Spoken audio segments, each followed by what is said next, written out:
Hey everybody, welcome to the channel. It is Simon the Watch Guy.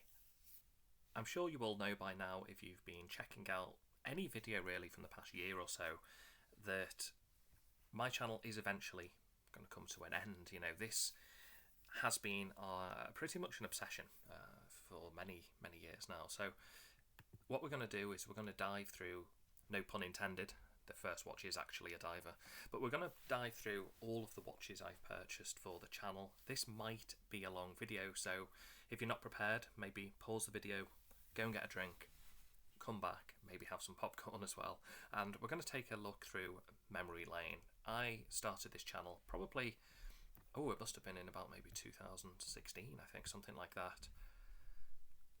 The first video was this one here, didn't launch until 2018. I think I must have done an earlier video. I don't think this was the first. But either way, this was the SNE 435P1. Why did I buy it? Well, it was the first Seiko that really appealed to me, in the sense that it was a diver, a quartz diver, solar powered. You had the nice red hand there, the outline of the minute hand.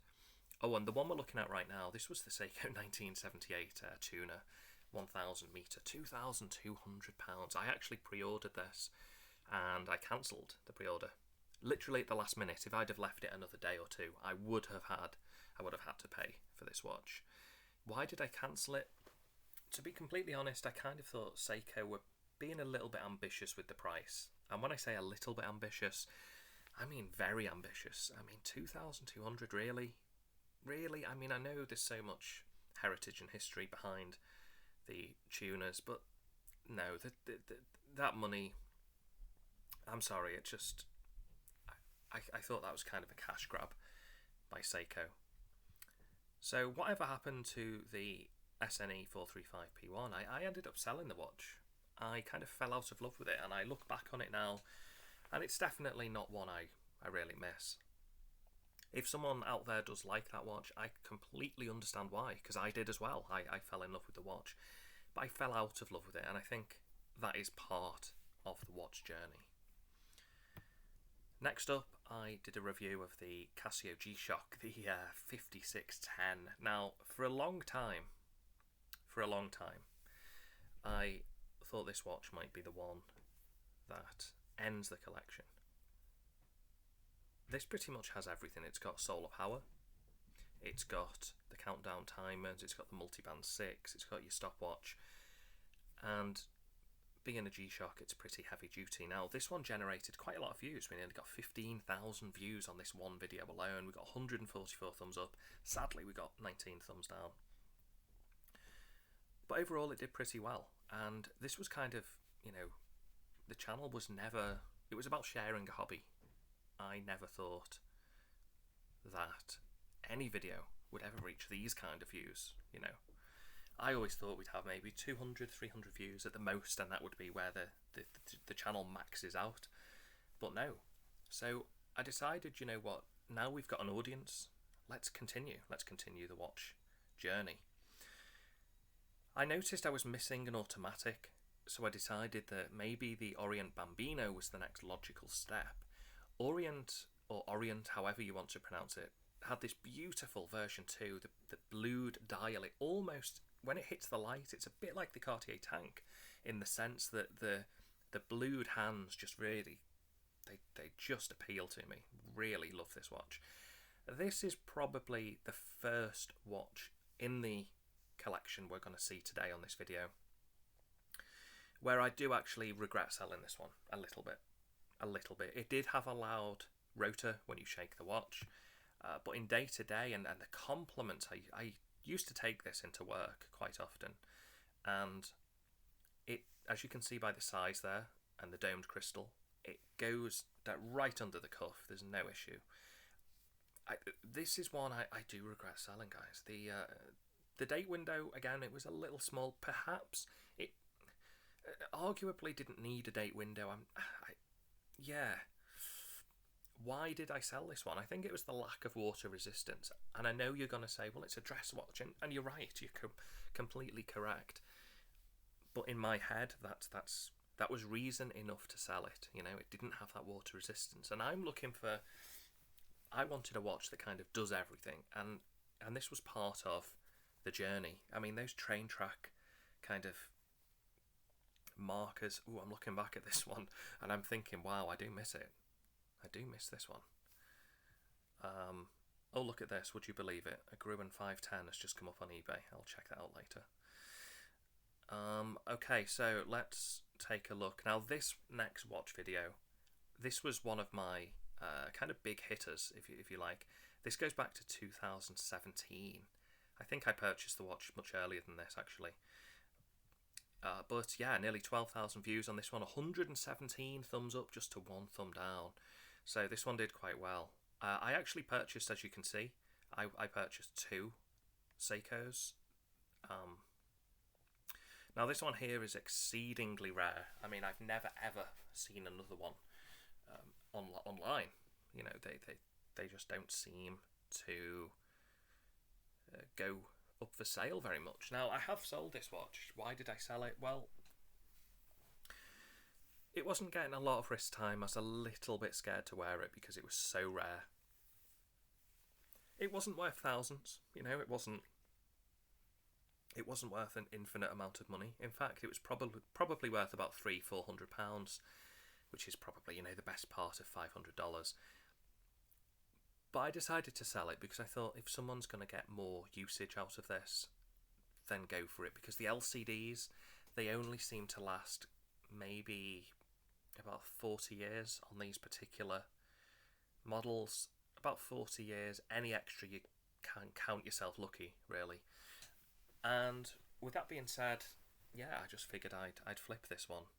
And I didn't want to. I said it would never leave the collection. I actually sold both of these. Both of the M354 models, and yes, with the James Bond connection, I do regret selling them, but yeah, that's how it had to be. Next up was the Sari 055. This is slightly earlier than the last video. This was 2017.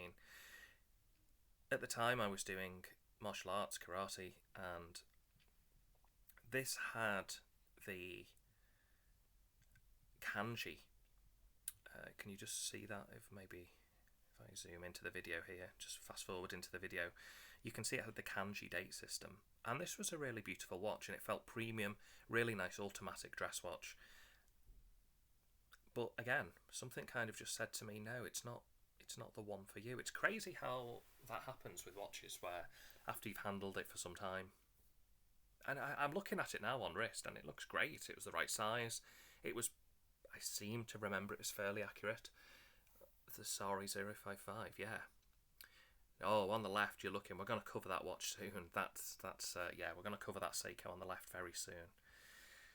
Okay, next up, from 2017. Again, this was purchased earlier than 2017. We're looking at a fashion watch, which only ever amounted to 400 views. There's a huge story behind this one, and I'm quickly going to tell you what this is, just to kind of preserve this for the channel. I went to an interview once, and I didn't know too much about watches at the time, and the guy interviewing me was wearing this watch. Now, I had never ever seen anything like this before. It looks insane. It looks absolutely crazy. You know, you've got the square dial in the top left, and in the bottom right you've got another dial. You've got like multiple time zones. You've got a compass, which is just for decoration. That compass was not real. And this was a diesel. It was a fashion watch. And do you know something? I actually love this one. I really, really did. And this is something I want people to take away from the channel. There's many YouTube channels out there which say fashion watches are terrible. We shouldn't like them. We shouldn't buy them.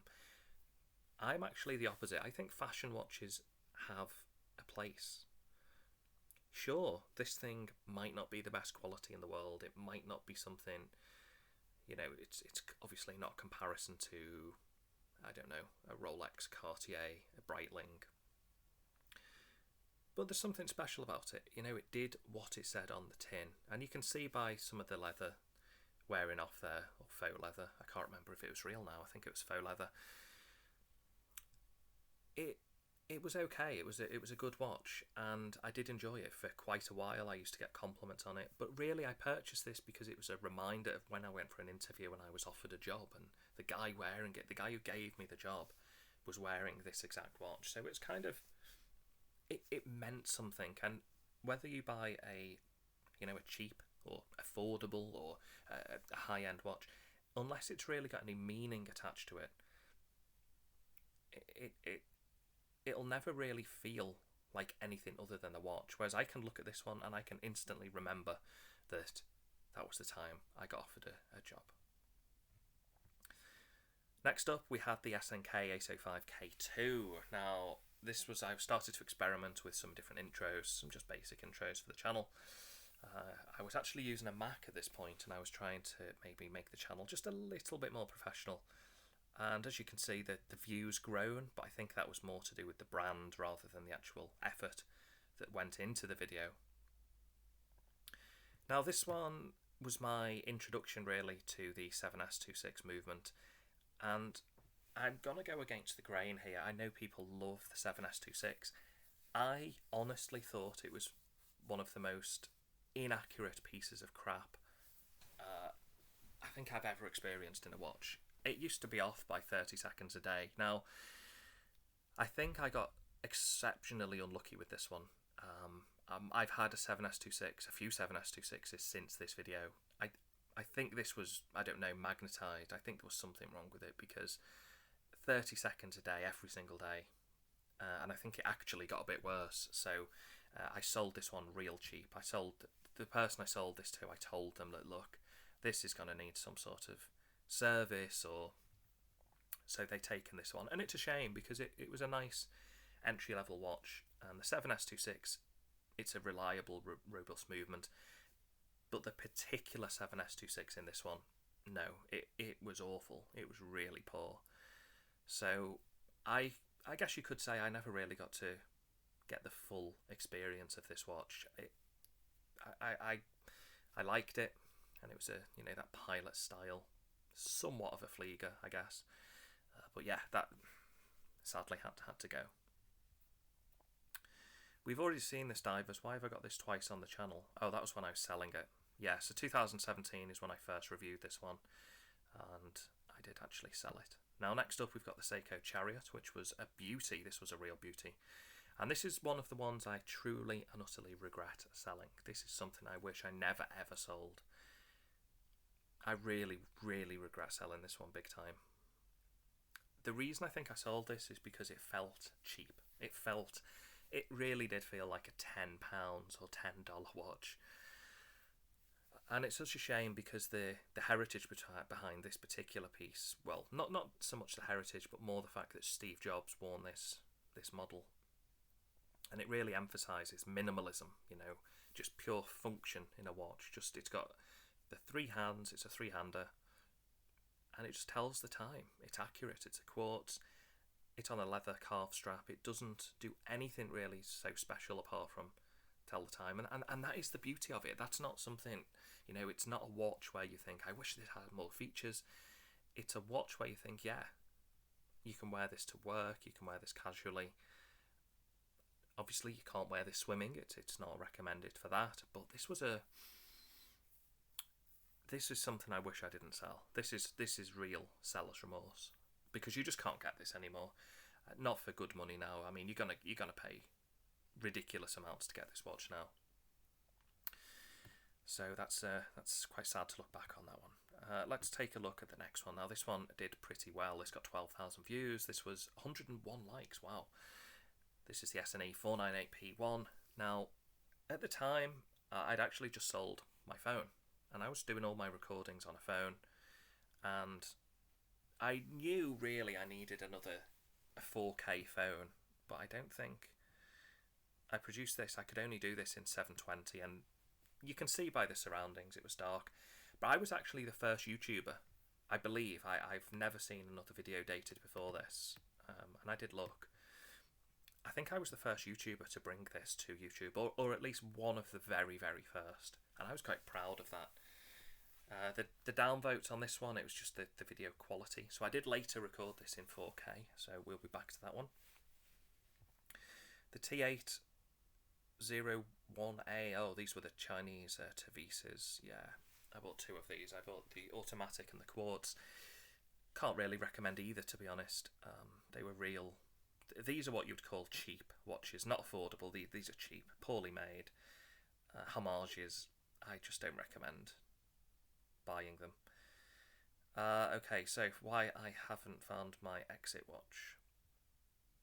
This was really, I guess, an early state of the collection video. Only ever got 109 views. Oh, this is, yeah, so here's the... Again, there's watches that, guys, I've told you that they just haven't come to the channel. I just never reviewed them, but I've owned them. This is one of them. This was the Casio Royale. I don't think I've ever reviewed this one for the channel. Same with this one here. This was the MQ-24, just a super basic Casio. Now, there was one watch which I really wanted to bring to the channel, and I lost the video. And it was this one over on the right-hand side. I forget the model number, but this is another G-Shock I've owned. This was a real beauty. It was one of the low-temperature ones, I think. You can see the Orient Bambino.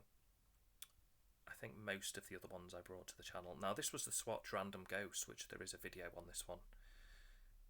If it wasn't for the tick, do you know what? I probably would have kept it. That's the Tavis. So yeah, let's scroll down. What else have we got? We've got the SNX G47K1. Now, this one was sent to me from a friend in Singapore. One of my friends lives in Singapore, and they sent me this watch.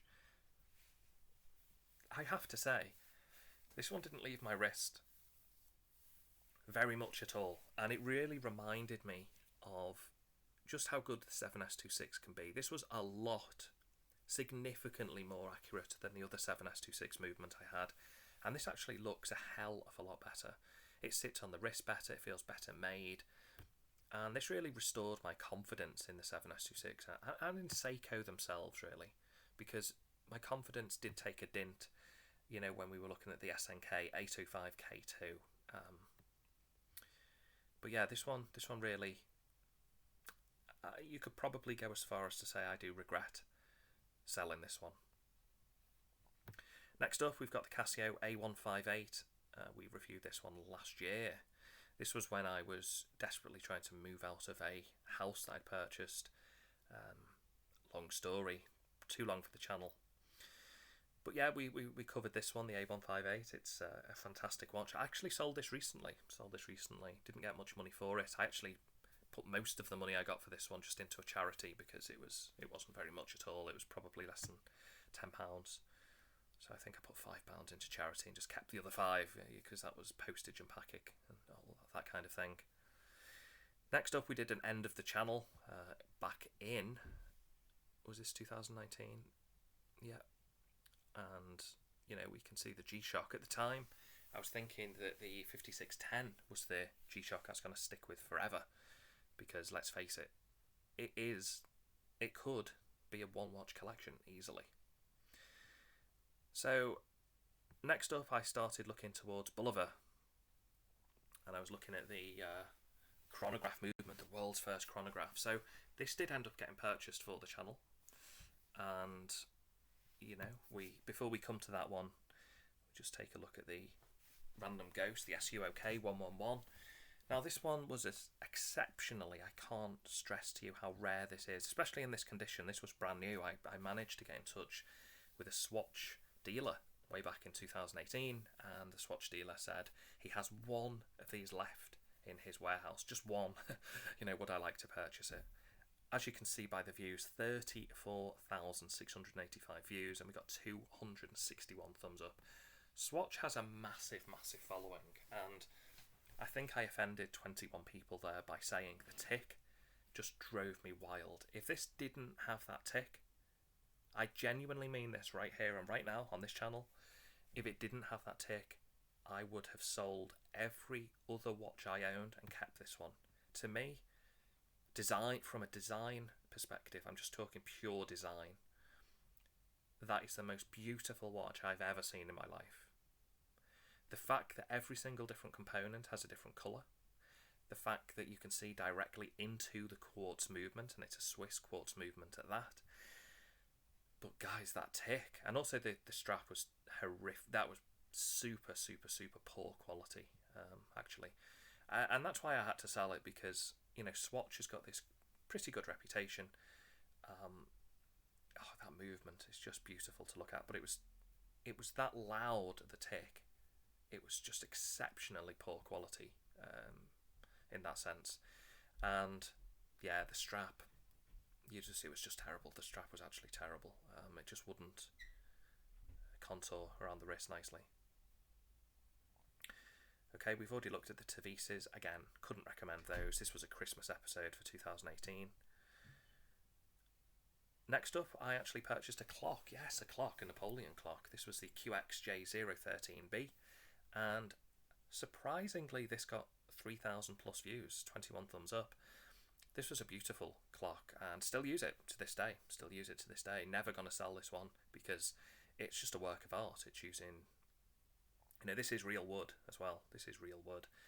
It's just, yes, it looks a bit old. It looks a bit vintage, but it's stunning, and you can turn the audio completely off. So you've got an accurate quartz sort of mantle clock there, Napoleon. Okay, next up we've got the Seiko SNE 498P1 again. This was the 4K sort of reshooting, 68 thumbs up, 7,500 views. Now, this is where I first got to meet a couple of guys, Le Shark, who still comes to the channel, Dr. Blood, he was a regular, Secular Ninja, he's always around. So this one was a fantastic watch. Do I regret selling it? A little bit, yeah, a little bit. It's hard not to fall in love with this piece. This was a much more affordable version of the sort of Emperor tuner, I guess you'd call it. And it was great. I can't really fault it. Okay, Bulliver, what did we have next? This is where I started looking at vintage Bullivers, and to be honest, I was desperately trying to get hold of maybe the Moon watch, or I was looking at, I think is it the Astronaut? I think the Astronaut was in this video. Yeah, the Accutron Astronaut. And I just couldn't find one of these in good enough condition to bring to the channel. They are not the cheapest watch in the world, so I ended up buying one of these instead. This was the Accutron 2 kind of homage. I ended up getting the Accutron 2 homage to the Astronaut. We'll come back to that in a later video. The Orient Ray. Now, this was just bad luck from the get-go. As you can see, the video was all upside down. The video just didn't record properly. The lighting was out. I just couldn't wait to get rid of this. I mean, even it was filmed in portrait for some weird reason. The camera messed this one up big time. And to be honest, I really disliked, with a passion, really disliked the Orient Ray 2. After having the Orient Bambino, I expected this one to be perfect. I thought this would be the perfect watch. You know, it's essentially a screw-down crown, and you've got the water resistance that the Bambino didn't have. But no, the accuracy on this was absolutely terrible. Again, I was losing maybe 25, 30 seconds a day in the end, similar to the 7S26 in the beginning. You know, that's a couple of minutes a week, and it may not sound much, but I was forever, constantly just trying to, you know, set the right time. It just stopped being a fun watch, this one.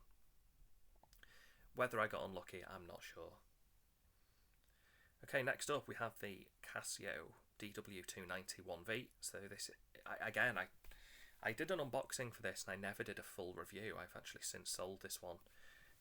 This was a really unique watch, and to be honest, the battery life is said to be 2 years on this one.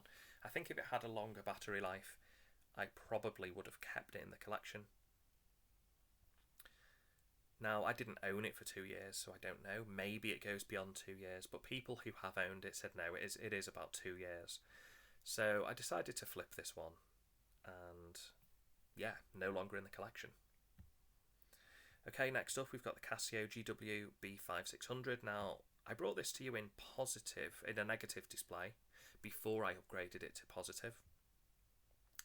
I expected this to get more views. This only got just under 2,000. I really thought this would become a bit more popular, because essentially this is kind of what I consider an upgrade to the 5610. But hey, yeah, for some reason this didn't do quite as well as I expected. Now, I don't monetize the videos, they're completely free to watch. There shouldn't really be any ads on there, so that's how it is. What else have we got? We've got the GW... Oh no, first of all we've got the Inox, Victorinox. And this is where I started to look into tough watches, you know, real tough watches. So not just your G-Shocks, but your Promaster Toughs, your Victorinox Inox models. Now, I think the summary of this model was that I just couldn't see anything that Victorinox have done aside from give it a super huge thick case. I couldn't see anything they've done to, you know, provide that shock resistance.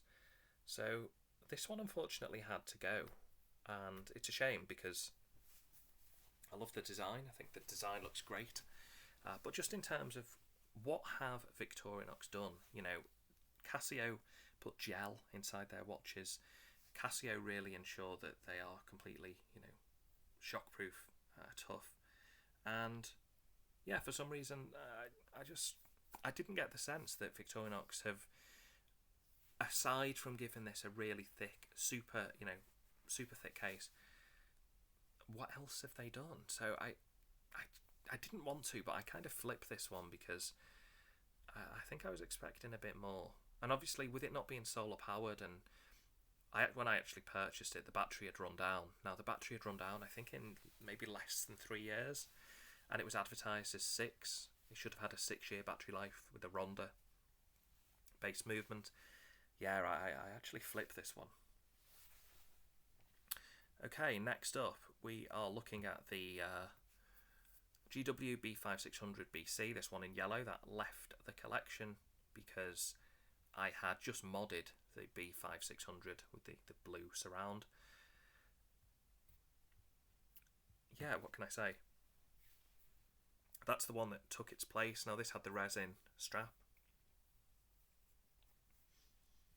Yeah, not much more to say on that one. I think that's an obvious decision. Bolivar Marine Stars. Looking at this video this morning, this got just over 6,000 views, and it actually did quite well. I think we got 46 thumbs up.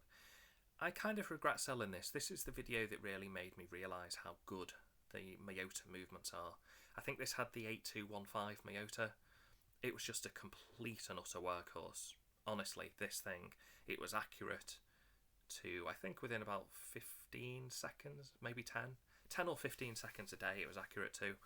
And it looks the bee's knees. This is a really nautical, it's the kind of watch that, let's face it, if you're out at sea, it doesn't look out of place. It's made for the sea.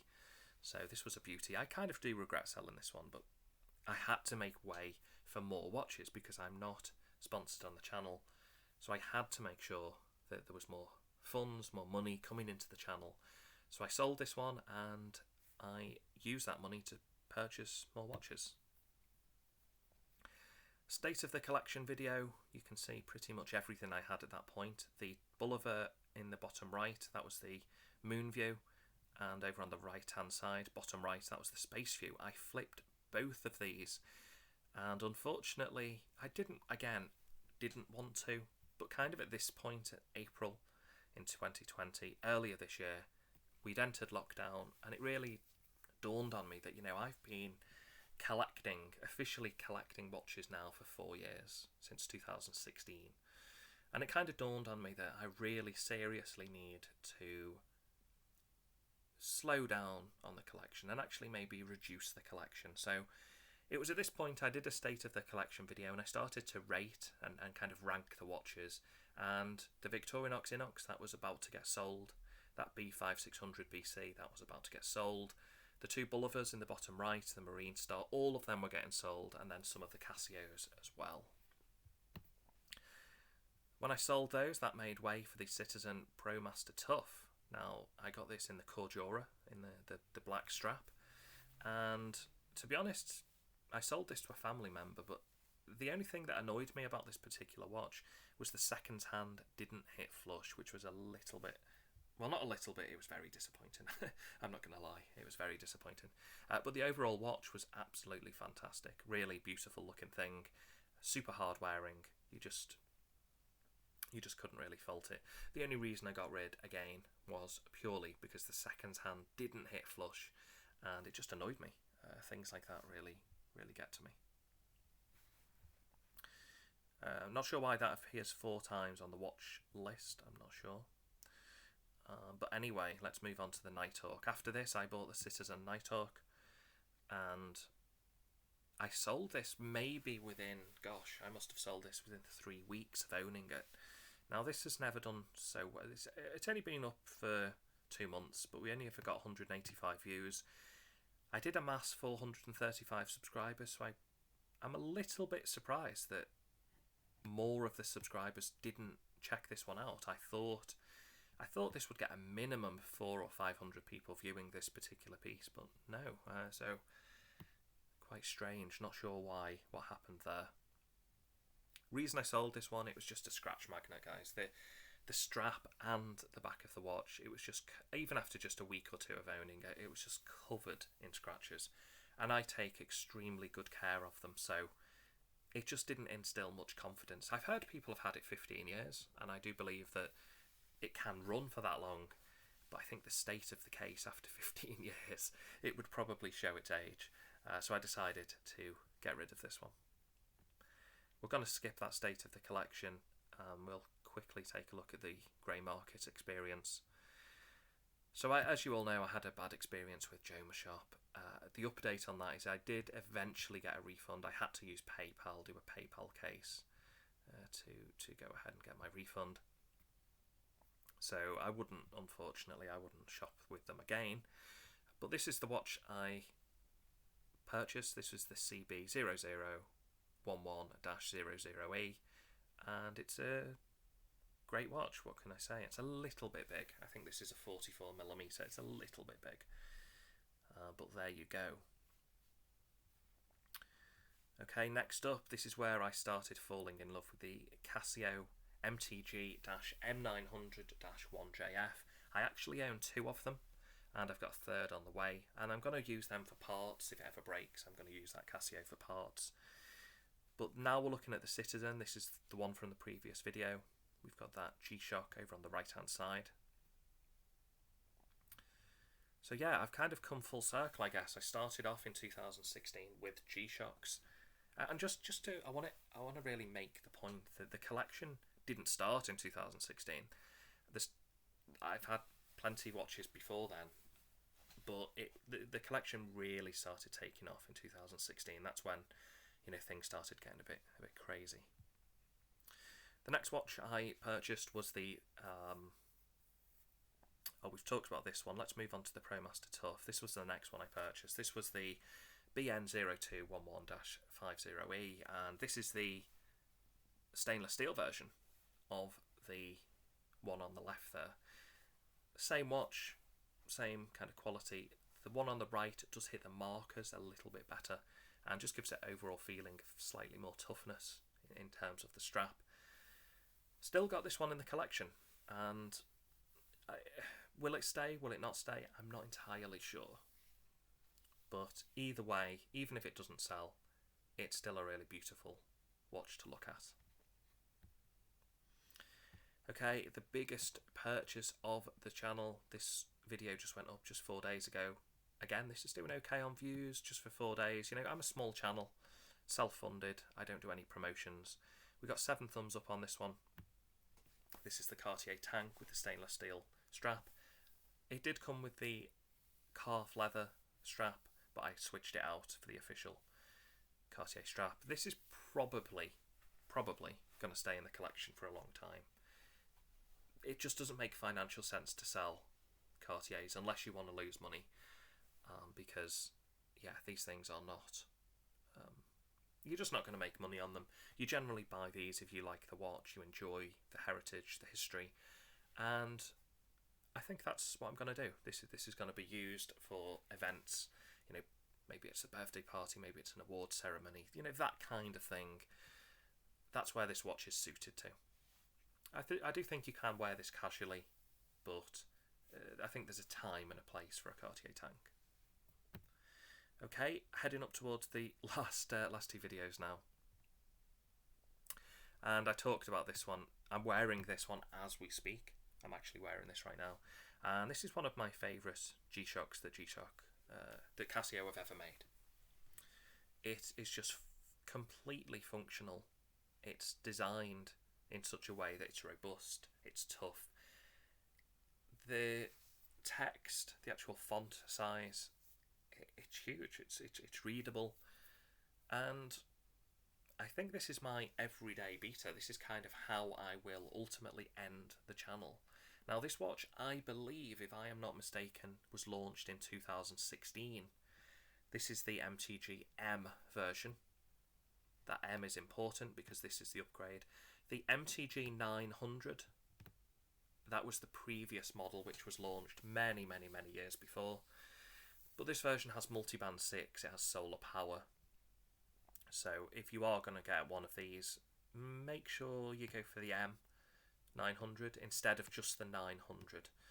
But hey, whatever floats your boat. If you prefer the older model, get the older model. They still show up on eBay. They're starting to get rare now, guys. So if you are going to purchase one, I would do it immediately, because I think in a couple of years, you're just going to struggle to get these, honestly. And then finally, just yesterday, I did a video, Fueling the Obsession Final Collection. We got a thumbs down on this, and I think that was probably more so because, not because they didn't like the video, but more so because, you know, we've been on this journey together now, you know, this journey. And as I say to you guys, you know, I've bought another 30 watches that I never brought to the channel. You know, I think they've all sold, minus one or two of them I've still got. But yeah, the channel has been going, I think I thought it was since 2016. Let's just click on my name here. I joined in 2015, and I didn't start making videos until I think 2016. But we got a total, guys, of 202,712 people watched my videos, and that is more than I ever imagined. I seriously thought, you know, even 435 people who took the time out to subscribe to the channel and watch some of my videos. So let's just go back to this one here. Need to give a shout out as well to Alpha Whiskey Charlie. He recorded a really great video of his Foibos. If anyone has not seen that, I'd definitely go and check out his channel. I don't think he's going to do many videos, but super nice guy. I think he's Canadian. Check out his Foibos Pro Diver, and he will talk you through that one. Really nice watch, actually, guys. Really nice watch, especially for the money. When you find out the money he paid, you'll be even more surprised. But as I say, that was a look through memory lane. That was kind of like 3 or 4 years of watches that I've brought to the channel. That was pretty much every watch I've brought to the channel. So thank you for watching. I hope this has been somewhat useful, interesting to see the collection. That's how my journey has been. Now your collection, your journey, it's going to be different to mine, and that's completely fine. I'm always interested. I'm going to leave my YouTube account open. I'm not going to close it and delete videos. I'm going to leave this open just indefinitely. So if you guys ever want to show me a watch, create a video, I'll go and check it out. You know, I'm happy to subscribe to you. I'm still going to check out, you know, the likes of Jeffrey McMahon, TGV, you know, Jory Goodman, the Time Teller. All of these popular watch guys, I'm going to still check them out. I'm just making that commitment not to really purchase anymore, because this obsession, it was an obsession, as you can tell, you know, by the amount of videos and money that's been spent on these watches. And this was all self-funded. I never got a single watch that was sent in to me to review. So, you know, if you do the maths, it's It's not been the cheapest hobby in the world. That being said, it's been a fun one. It's been fantastic getting to know everybody on the channel. So really appreciate everybody's time, everyone taking part, commenting, liking, subscribing. There will be just a couple of more videos. I think I've got maybe about three left. So don't worry just yet, guys. We've got another couple before we close out the channel. But once again, thanks for watching, thanks for checking out this video, and I hope that you stick around for the final two, and just let me know what watches in my collection was your favourite. What was your favourite watch that I've ever had in the collection? Was it one of the early Seikos? Was it the Bambino? Was it the M354, the Sari? Was it even the fashion watch? Let me know. I'm going to be really interested to see all the comments. Okay, thanks guys, and I will speak to you all very soon.